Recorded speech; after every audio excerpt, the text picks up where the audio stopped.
जनता की आकांक्षाओं पर यह बजट कितना खरा उतरेगा, इसी पर करेंगे चर्चा। खास मेहमान हमारे साथ जुड़ गए हैं। सबसे पहले परिचय करा देता हूं, प्रोफेसर आर.के. आर्या जी हैं, अर्थशास्त्री हैं। सर आपका बहुत स्वागत है। आशीष वैश्य जी हैं, सदस्य हैं चैंबर ऑफ कॉमर्स के। सर आपका भी बहुत बहुत स्वागत। और अमरजीत छाबड़ा जी हैं, प्रवक्ता हैं बीजेपी के। और अजय गंगवानी जी हैं, प्रवक्ता हैं कांग्रेस के। आप दोनों का भी बहुत बहुत स्वागत है। आर.के. आर्या जी, ना कोई टैक्स लगाया, ना कुछ जनता पर बोझ डाला, एक महीने के अंदर आकार 22% बढ़ गया। सरकार का यह दावा है कि हमने सबको सब कुछ देने की कोशिश की है, लेकिन इसमें कुछ एक्सपर्ट ये मान रहे हैं कि ये पता नहीं चल पाया कि ये पैसा आएगा कहां से। ओवरऑल आपको ये बजट कैसा लगा, और सरकार जो दिखाने की कोशिश कर रही है, क्या वो जमीनी स्तर पर उतर पाएगा? तो काफी सिरदर्दी पहले से ही है। जो वैट आपका पेट्रोल पर लगता है या डीजल पर लगता है, जिसका राजस्थान में काफी शोर हुआ, तो आप जो कह रहे हैं कि टैक्स नहीं लगेगा, तो टैक्स तो लगाने के लिए पहले से ही बीजेपी गवर्नमेंट ने राजस्थान में शोर मचाया कि 12 रुपए जो है गहलोत सरकार उसके चोरी कर रही है। खैर, मुझे पॉलिटिक्स से कोई मतलब नहीं है। टोटल जो आपका इन्वेस्टमेंट समिट था, उसमें 4 लाख करोड़ की इन्वेस्टमेंट शायद आनी थी, केवल 4,400 करोड़ की इन्वेस्टमेंट आई है। जीडीपी का जो लक्ष्य रखा गया है 4 साल के अंदर 25% का कंपाउंड ग्रोथ रेट के लिए, जबकि पिछला इंडिकेट करता है कि 8% ग्रोथ रेट आएगा। तो जब तक फॉरेन इन्वेस्टमेंट के लिए भूमिका नहीं तैयार की जाएगी तो ग्रोथ रेट नहीं बढ़ेगा। तो 10 लाख करोड़ तो 28 में कहां, मुझे लगता है 33-34 में 10 लाख करोड़ ये इकोनॉमी होगी, क्योंकि ये जो ट्राइबल इकोनॉमी है छत्तीसगढ़ की जी, इसके अंदर सिर्फ रॉ रिसोर्सेज है, इंडस्ट्रियल एक्सपोर्ट नहीं है। रॉ रिसोर्सेज का मतलब यहाँ पर 22 मिनरल्स पैदा होते हैं, डोलोमाइट तक भी होता है और टिन के कंसंट्रेट भी होते हैं। तो शायद हो सकता है कि अगर खदानों को नीलाम कर दिया जाए ज्यादा से ज्यादा, तो ग्रोथ रेट स्पीड अप हो सकती है। परंतु क्योंकि ये ट्राइबल ये राज्य है, इसके अंदर उनको काफी जोखिम होगा, क्योंकि ट्राइबल को अभी भी फॉरेस्ट कवर चाहिए। लगभग 44% छत्तीसगढ़ का फॉरेस्ट कवर है, तो आपके पास सिर्फ 56% मेन लैंड है, उसके ऊपर एग्रीकल्चर भी होना है, उसके अंदर सिटीज भी है। तो एक बहुत महत्वपूर्ण सवाल आपने उठाया सर, बहुत महत्वपूर्ण सवाल उठाया है अमरजीत जी। ये टारगेट कैसे अचीव करेंगे सर, और क्या प्राइवेटाइजेशन की दिशा में छत्तीसगढ़ में भी कोल माइनिंग से लेकर तमाम चीजें आगे बढ़ने वाली है जो बात कह रहे हैं? देखिए, सर्वप्रथम मैं आपके चैनल के माध्यम से प्रदेश की जनता को बहुत बहुत बधाई देना चाहूंगा कि एक बहुत अच्छा बजट, एक दूरगामी बजट जो है वो प्रदेश की जनता को सौगात के रूप में मिला है। रहा सवाल इस बजट में जो प्रावधान है उसको कैसे पूर्ति होगी, तो छत्तीसगढ़ इन्वेस्ट, मुझे लगता है कि इस चीज को भी ध्यान देना चाहिए कि छत्तीसगढ़ इन्वेस्ट शब्द का भी उपयोग हुआ है इसमें, और जिसमें इन्वेस्टर जो है उनको बुलाने का काम भी आगामी समय में होगा। और आप देखेंगे कि एक तालमेल का भी विषय आया है। जैसे कि पिछली 5 साल की सरकार थी, उनका और केंद्र सरकार के बीच कोई तालमेल नहीं था। अभी डबल इंजन की सरकार है और दोनों सरकारें मिलकर बहुत अच्छे से इस प्रदेश में कार्य करेगी, और निश्चित ही आने वाले समय में इस प्रदेश में जो 5 साल का विजन हमने लिया है, उस 5 साल के विजन पर हम आगे बढ़ेंगे, और जिस तरह से हमने ग्रोथ की बात कही है उस ग्रोथ को पूरा करेंगे, और निश्चित ही सारे जो भी प्रावधान इसमें रखा गया उसको पूरा करने की दिशा में हम आगे बढ़ेंगे। नहीं, आप इसमें कह रहे हैं कि हम राशन भी देंगे, हम बिजली भी हाफ कर देंगे, हम महिलाओं को 1,000 रुपए भी देंगे, और उसके बाद आप जब ये पैसा कहां से आएगा, तो आप कह रहे हैं कि इन्वेस्टमेंट हम लाएंगे, अभी वो तय नहीं है कितना आएगा। दूसरा, आप ये कह रहे हैं कि हम एक ऐसी ऑर्गेनाइजेशन बनाने की सोच रहे हैं जो सलाह दे कि किस दिशा में हम आगे बढ़ सकते हैं, उसका भी एक जिक्र हुआ है इस बजट में। तो वहां पर रोड मैप क्लियर नहीं है क्या पैसे के लिए? आपने एक चीज और कही इसमें कि हम एनसीआर की तर्ज पर एक कैपिटल रीजन तैयार करेंगे छत्तीसगढ़ के अंदर। ये सब चीजें सर रातों रात तो होंगी नहीं। जो निश्चित है 5 साल का विजन है, आप देखेंगे बजट तो एक ही साल का है ना सर, अगले साल फिर नया बजट मिलेगा हमको जी।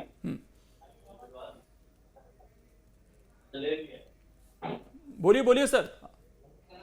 अमरजीत, निश्चित ही पूरे हमने पूरे विजन को लेकर इस बजट को तैयार किया है और बहुत दूरगामी सोच को लेकर तैयार किया गया। थोड़ा इंतजार कीजिए, भविष्य के दर में बहुत सारी चीजें होती है, सारी चीजें सने सने होंगी इसमें। और चूंकि पिछली 5 साल की सरकार ने इस छत्तीसगढ़ के लिए कुछ भी ऐसा नहीं किया। प्रारंभ में वित्त मंत्री ने बजट रखते समय एक शब्द का उपयोग किया, ज्ञान। कि पिछली जो सरकार थी, भूपेश बघेल की सरकार, उन्होंने गरीब, युवा, अन्नदाता, नारी ऐसे सभी वर्गों को छलने का काम किया था। लेकिन जी से आप देखेंगे गरीब है, वाई से युवा है, ए से अन्नदाता और एन से नारी है। अर्थात सभी वर्गों को साधने का प्रयास इस बजट में रखा गया है। आप देखेंगे कि यह बजट सभी वर्गों को साधने वाला बजट है। चलिए अजय जी से पूछ लेते हैं। अजय जी, बजट कैसा लगा आपको? क्योंकि भूपेश बघेल ने आकर सवाल उठाए इस बजट को लेकर, लेकिन पूरे जो बजट भाषण था उसमें कई आरोप मढ़े गए पिछली सरकार पर। गोबर घोटाले को लेकर आरोप लगाए गए, इसके अलावा गढ़बो नवा छत्तीसगढ़ को लेकर भी आरोप लगाए गए, और खासतौर पर जो कर्ज बढ़ा है राज्य के ऊपर, उसे लेकर भी सीधे तौर पर वित्त मंत्री ने आरोप लगाए। लोकेश जी, आपने बहुत संवेदनशील विषय पर डिबेट रखी। मैं उम्मीद करता हूँ कि मुझे पर्याप्त समय देंगे। देखिए, सबसे महत्वपूर्ण है, किसी भी सरकार का जो बजट है वो आय व्यय का ब्यौरा नहीं है, एक पॉलिसी डॉक्यूमेंट है जो आने वाले वर्ष में वर्तमान सरकार छत्तीसगढ़ की आम जनता के लिए, छत्तीसगढ़ के किसान के लिए, छत्तीसगढ़ की महिला के लिए, छत्तीसगढ़ के युवा के लिए क्या सोच और नजरिया रखती है, क्या ब्लूप्रिंट है, क्या रोड मैप है। मैं एक महत्वपूर्ण बात कहना चाहता हूँ लोकेश जी। आज ओपी चौधरी जी ने एक बड़ी बात कही कि जीएसडीपी जो है हम 5 सालों में 5 लाख करोड़ से बढ़ा के 10 लाख करोड़ कर देंगे। लेकिन आप अगर दुगने की बात कर रहे हैं, उसके लिए आपको कार्य योजना की आवश्यकता है, एक ब्लूप्रिंट चाहिए, एक रोड मैप चाहिए, जो पूरी तरह से इस बजट में मिसिंग है। पहली बात। दूसरा देखिए, महत्वपूर्ण यह है कि आप बड़े बड़े दावे तो कर रहे हैं, लेकिन आखिर बजट का पैसा कहां से आएगा, इन योजनाओं का प्रावधान किस प्रकार से किया जाएगा। कि ये जुमलों का बजट और झांसे का बजट है। आपने मेरे मित्र से एक बात कही कि भैया 1 साल का बजट है, 5 साल की बात करें।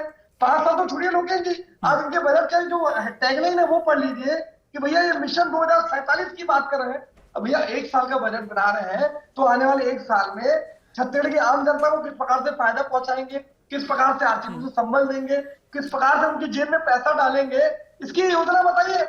लेकिन उन्होंने योजना तो बता दी महिलाओं के लिए भी सर। लेकिन बहरहाल बात कर्ज की हो रही थी, एक बार हम कर्ज का कुछ डेटा बता देते हैं। मैं लौट रहा हूं सर, एक बार कर्ज का डेटा बता देते हैं। देखिए, डेटा भी सामने आ रहा है जो ओपी चौधरी ने आज विधानसभा के पटल पर भी रखा, और क्योंकि इसकी बहुत ज्यादा बात भी हो रही है इस वक्त छत्तीसगढ़ की राजनीति में, तो डेटा क्या कहता है। 17 दिसंबर 2018 तक कर्ज 41,695 करोड़ का था, और पिछले 5 साल में ये 91,520 करोड़ का हो गया।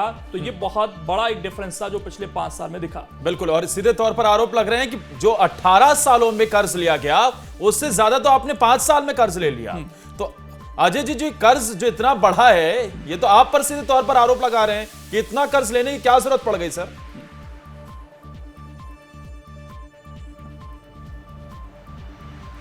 यहाँ पे रमन सरकार बनी, यहाँ पे सरप्लस बनता 400 करोड़ का। जब ये सरकार के हटे 41,000 करोड़ छोड़ के गए। वर्तमान में हमारी सरकार में लगभग 91,000 करोड़ ऋण है, लेकिन लगातार हमारे पत्र लिखने के बाद भी हमारे हक का 54,000 करोड़ रुपए, जो मनरेगा का पैसा, कोयले की पेनल्टी, की राइल्टी की पेनल्टी, अन्य मदों का पैसा लगातार पत्र लिखने के बाद नहीं दे रहे हैं। आज ये 14वां बार है, आज ये 54,000 करोड़ अभी लौटाते हैं तो 54,000 करोड़ ऋण में से कम कर लीजिए, तो मात्र 10,000 करोड़ का ऋण हमने लिया। तो इस वजह से आपको कर्ज लेना पड़ा, और अब वो कर्ज का बोझ अब जनता झेल रही है। प्रोफेसर आरके आर्य भी जुड़े हुए हैं। आरके सर, अब सरकार की तरफ से आशीष जी से ले लेते हैं, उसके बाद आरके जी के पास एक बार जाते हैं। आशीष जी, ओवरऑल जिस तरीके का कर्जा है छत्तीसगढ़ की सरकार पर, और उसके बाद ये बजट, और उसमें भी जो स्कीम्स है वेलफेयर की, उसमें चाहे राशन की बात हो, चाहे महिलाओं को पैसे देने की बात हो, ये किस तरीके की स्थितियां आपको दिखती है? देखिए लोकेश जी, मेरा ये मानना है कि ये बहुत बैलेंस्ड और विजनरी बजट है। मैं एक इकोनॉमिस्ट हूं, और इकोनॉमिस्ट के नाते मैं बता रहा हूं आपको कि जब लोकसभा चुनाव कुल 2 या 3 महीने दूर होते हैं, तो हर सरकार का प्रयास होता है कि हम फ्रीबीज बांटें, एक लोक लुभावन स्कीम लाएं। पर इस बजट में जो मैं देख रहा हूं, जो एक विरोध हो रहा है कि 1 साल का बजट होना चाहिए, नहीं, ये पुराने जमाने के कंसेप्ट है साहब, कि बजट 1 साल का होता था। आज बजट एक ब्लॉक्स में आता है कि हम 10 साल का विजन क्या लेके चल रहे हैं, 5 साल का विजन लेके क्या चल रहे हैं। इंडिया को $7 ट्रिलियन इकोनॉमी और $10 ट्रिलियन बनना है, और ये डेफिनेट है, बनेगी। मैं एज ए इकोनॉमिस्ट कह रहा हूं, मैं एज ए पॉलिटिकल, मेरा कोई अफिलिएशन नहीं है जी। और अगर इंडिया को $10 ट्रिलियन इकोनॉमी बनना है तो हर स्टेट को अपनी इकोनॉमी को डबल करना पड़ेगा। तो इन्हें जिस तरह 5 लाख करोड़ को 10 लाख करोड़ का विजन रखा है, ये बहुत बैलेंस बजट है। और अगर जो हम पैसे की बात करें ना, पैसे कहां से आएंगे, तो मैं आपको बताना चाहूंगा, मैंने एज इकोनॉमिस्ट जो ऑब्जर्व किया कि 22,300 करोड़ रुपए इंफ्रास्ट्रक्चर के लिए रखे गए हैं, 8,300 कुछ करोड़ रुपए पीएम आवास के लिए रखे गए हैं। जब हम इंफ्रास्ट्रक्चर में पैसा लगाते हैं तो वो पैसा सर्कुलेट होता है और सरकार के पास वापस आता है।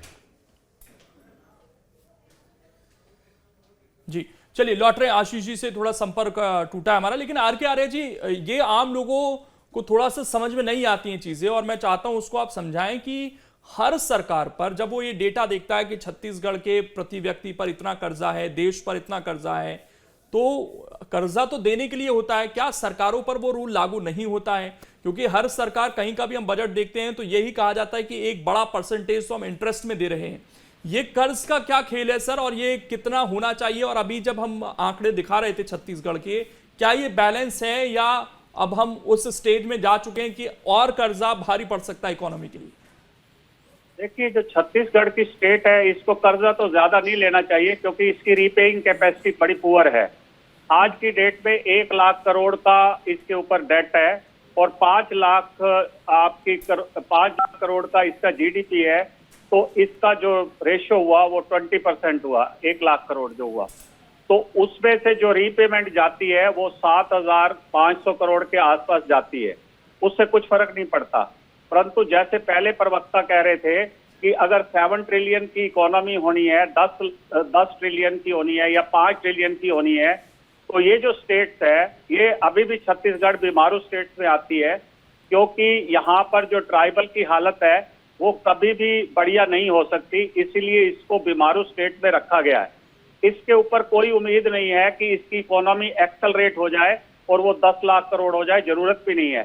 सिर्फ 5 इकोनॉमीज जो है भारत की, तमिलनाडु, कर्नाटका और गुजरात, महाराष्ट्र और उत्तर प्रदेश, यही 85% ऑफ द जीडीपी प्रोड्यूस करती है। इसका तो जीडीपी के अंदर सिर्फ 0.5% भी नहीं है, 0.3% है। तो इसको इतना एक्सेलरेट नहीं होना। कैसे होना इस इकोनॉमी को? इस इकोनॉमी को एग्रीकल्चर को स्ट्रॉन्ग करना होगा और फॉरेस्ट को कंट्रोल करना होगा। और इसकी इकोनॉमी जो है वो पोल्यूशन रेजिस्टेंट है, क्योंकि फॉरेस्ट कवर 44% है।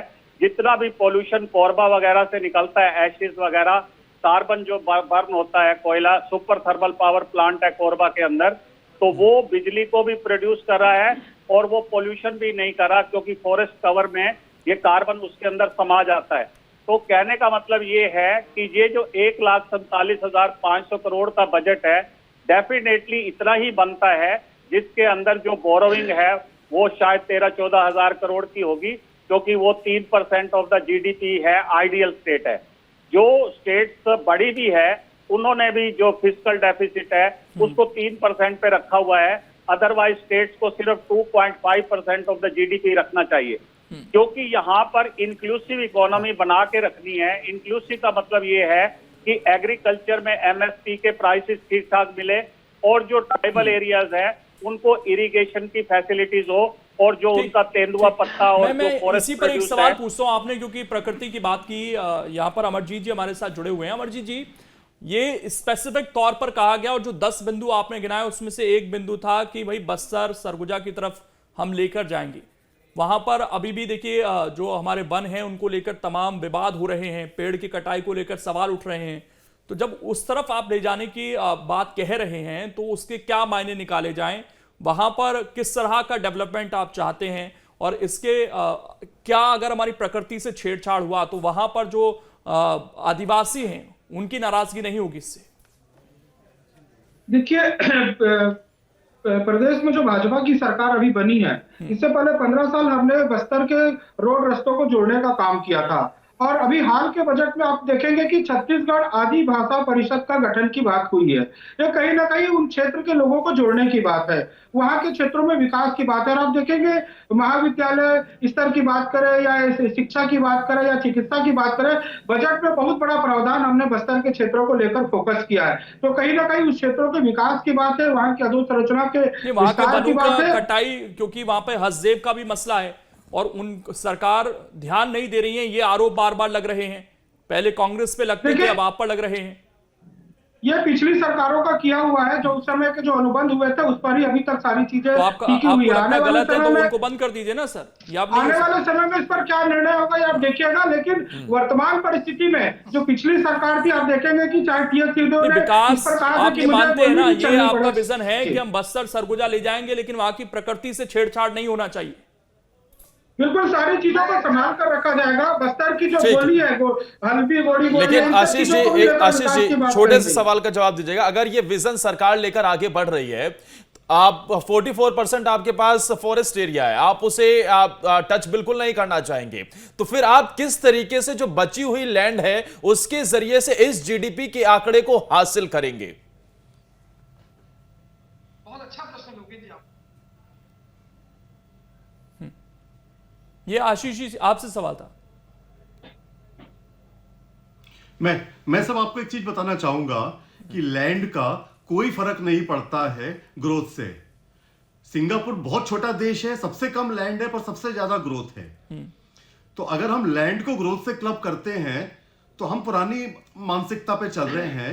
ग्रोथ डिसाइड होता है कि आप यील्ड कितनी लेते हैं। अगर आप एग्रीकल्चर में 1 एकड़ में इजराइल जैसी यील्ड लेके आ रहे हैं तो छोटे देशों के प्रदेशों के भी आप विकास कर सकते हैं।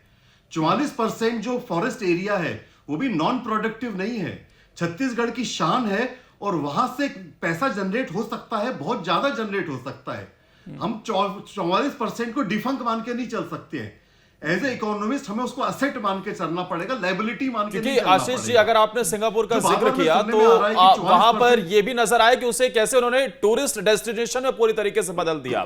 तो क्या अब जो ये जंगल है, ये ट्राइबल एरियाज है, इसे इस हिसाब से डेवलप किया जाएगा कि आगे आने वाले वक्त में टूरिज्म यहां पर बढ़ता हुआ नजर आए? क्योंकि प्रधानमंत्री से लेकर खुद केंद्रीय वित्त मंत्री निर्मला सीतारमण के भाषण में भी इस बात का जिक्र मिलता है कि टूरिज्म को हमें बढ़ाना है। बहरहाल क्योंकि समय इतना ही है सर, इसीलिए मैं तमाम खास मेहमानों को रोक रहा हूं।